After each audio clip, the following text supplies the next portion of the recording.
Hey everybody, this is Dr. Dana Gibbs. And today, on today's live, I want to address a question that comes up really frequently, which is what to do if you're already on Synthroid and still not feeling well. So this problem is just as common as what I talked about last week. Um, which is people who aren't being treated at all for their low thyroid symptoms, usually on the basis of their TSH test alone. And I'm not going to go back over the symptoms of low thyroid today. You can listen to this in a few of the earlier episodes of the lives, and all of these can be found on YouTube or on my website, which is www.danagibbsmd.com. But first, if you're listening to this and you're not a physician, please keep in mind scientific proof is not nearly as black and white as people think. And in order to make treatment decisions for individual people, sometimes we doctors have to consider evidence that's not nearly as absolute as we'd like. So this is not meant to be medical advice, and you should consult your own physician for any medical issues or diagnoses that you may have. All right, let's get into it. So my impression is that this problem is really just as common as people who have thyroid symptoms and haven't been diagnosed at all because their providers only check the TSH. Well, when those folks eventually get worse to the point where their TSH does start to go up, most of them are given Synthroid or another version of Levothyroxine. And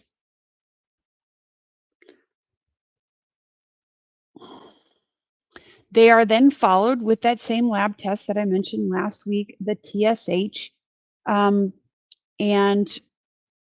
reflex test, which measures T4 only if the TSH is not abnormal. So as those folks, that's almost as common as those folks who are told that they don't have a thyroid problem at all. And some providers really try hard. They adjust the dose up and up until the TSH is actually lower than normal. And at least for a large subset of people, that levothyroxine does not help them feel better, and can sometimes, if it gets even too high, make them feel worse. And there are a bunch of reasons for this that I go into. Um, the first one is that generally this prescription is given once a day, which you may recall is one thing that can trigger more elevated reverse T3 if you've been listening to me for a while. Reverse T3 is something that your body makes out of T4 in your bloodstream if your T4 gets too high. And if you're taking T4 or levothyroxine or one of the other versions like Synthroid, if you're taking that once a day, then the level in your bloodstream is going to vary from pretty high right after you take it to very low right before you take it when it's time to wake up in the morning. And even most doctors are pretty surprised to hear this, that the blood levels of T4 can vary as much as 30% or more depending on what time of day the blood is taken and what time of day the pills are taken. So your body can take that elevated level of T4 as too much and work to inactivate it or even block it from speeding your metabolism up. And it does this by increasing the enzyme that makes T4 into reverse T3 inside all your body cells. So this is not a problem with your thyroid gland itself. This is a problem with your metabolism being suppressed by those elevated levels of T4 or by other reasons. And recall that that reverse T3 that is made inside your body cell goes to the T3 receptor and blocks it. So it blocks the effect of the active thyroid hormone, leaving your metabolism back to sluggish again. So one fix for this is pretty simple. This is the first of a few, and that's to break the pill in half and take half of it in the morning and half of it in the afternoon. So 2 times a day instead of once a day. 12 hours apart or closer than 12 hours apart. Um, and what this does is it cuts off the high level to being not quite as high, and it cuts off the low level that makes you feel bad and sluggish. So that takes that elevated T4, takes it away somewhat, so it reduces the stimulus to make even more of the blocking reverse T3. It also means that that lowest level won't be as low so that you won't be as sluggish when you get up in the morning to take your one a day dose. Um, so sometimes that's all that's needed to help somebody feel better. Um, and unfortunately, that blocking effect, the elevation of reverse T3 and the enzyme that makes it, can take a long time to fade, even once the stimulus for it. Um, okay, so this variation in the levels of thyroid hormone is also the reason for recommendation number 2, which is to have your blood drawn at the same time of day every single time. So if you're taking any kind of thyroid medicine, um, the preferable time, in my opinion, is to have your blood drawn 6 hours after your morning dose, rather than right before your morning dose or even right after it. Because if you draw the blood too soon after, then it looks like you're taking way too much. And if you take the blood before your daily dose, then it'll look like you're not taking enough. And either of these leave many providers to raising the dose at one visit and lowering the dose at the next. Sound familiar, anybody? So make sure you go to the lab at the same time every time. Another thing that I see people doing that I think is incorrect with levothyroxine or any thyroid medicine is getting up at 4 a.m. to take their morning dose so that they can eat at 6.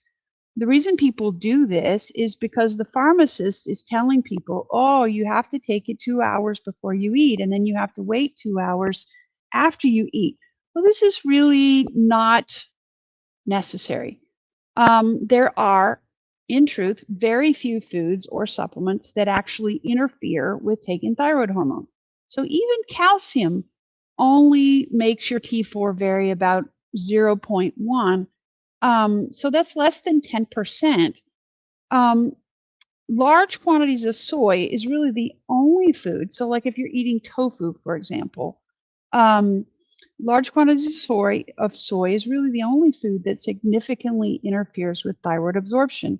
So, say you forgot your medicine um, and you just ate your lunch. Well, go ahead and take the pill. It's way better to absorb a tiny bit less than to not get any and feel like crap all the rest of the day.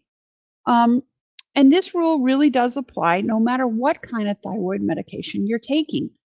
Um, and lack of good sleep raises reverse T3. So stay in bed, asleep until it's actually time to wake up. Take your medicine first thing and then go get your coffee. It's fine.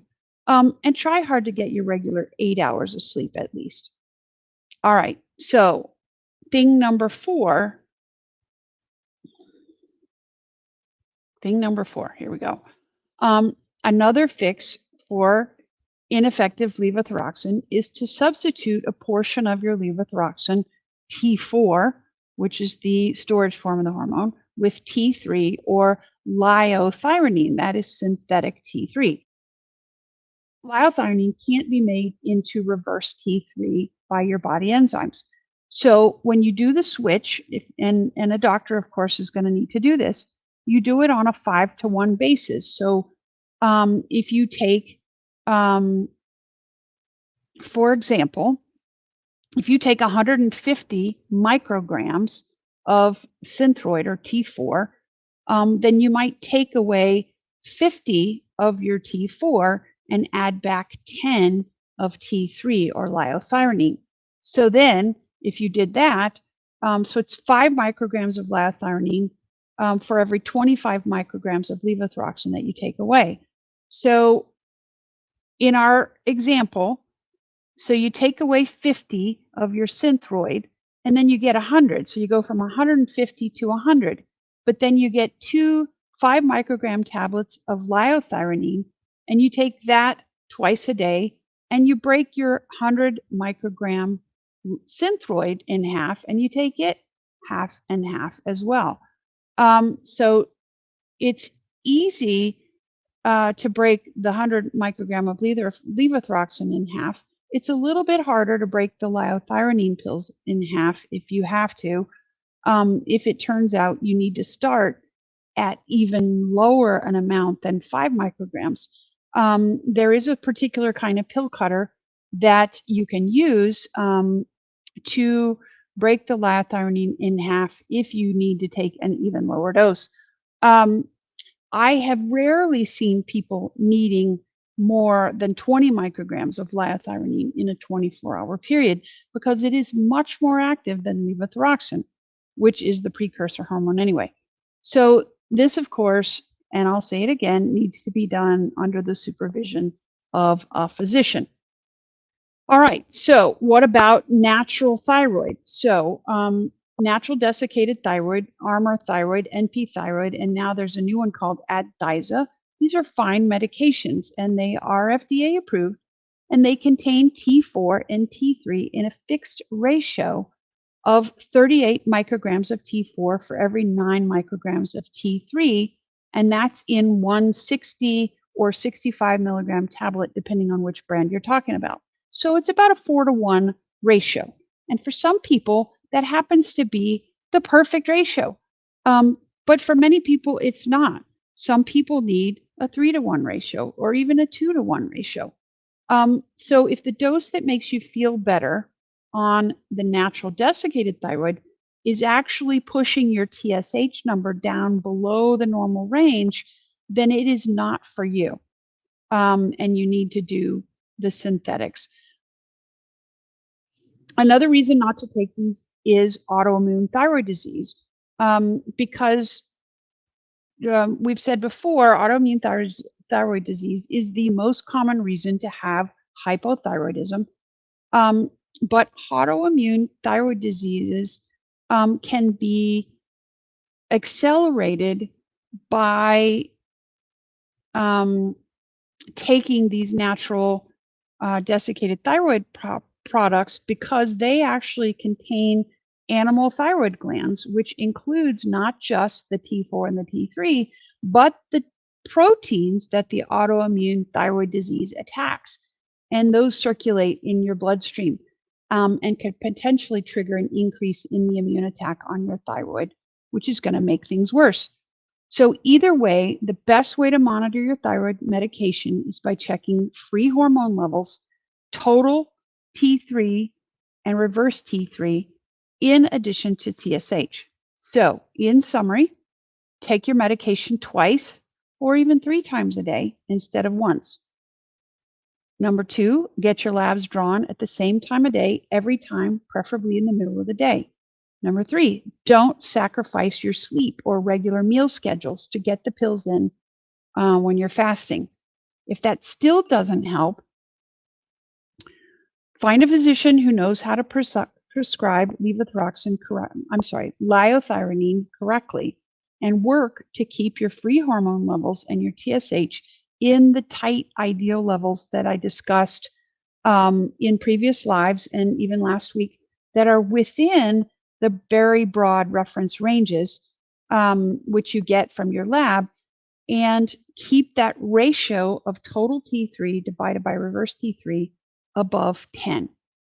All right, and there are, of course, some other things that can help lower reverse T3 naturally so that you don't need as much T4 levothyroxine.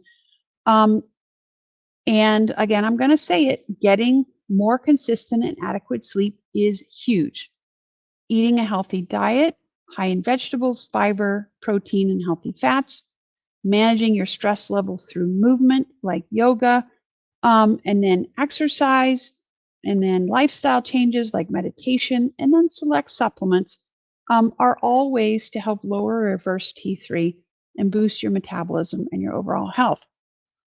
If you're a thyroid sufferer and this method sounds interesting to you, my practice here in North Texas is accepting new patients for virtual or in-person visits. And you can find the appointment link on www.danagibbsmd.com.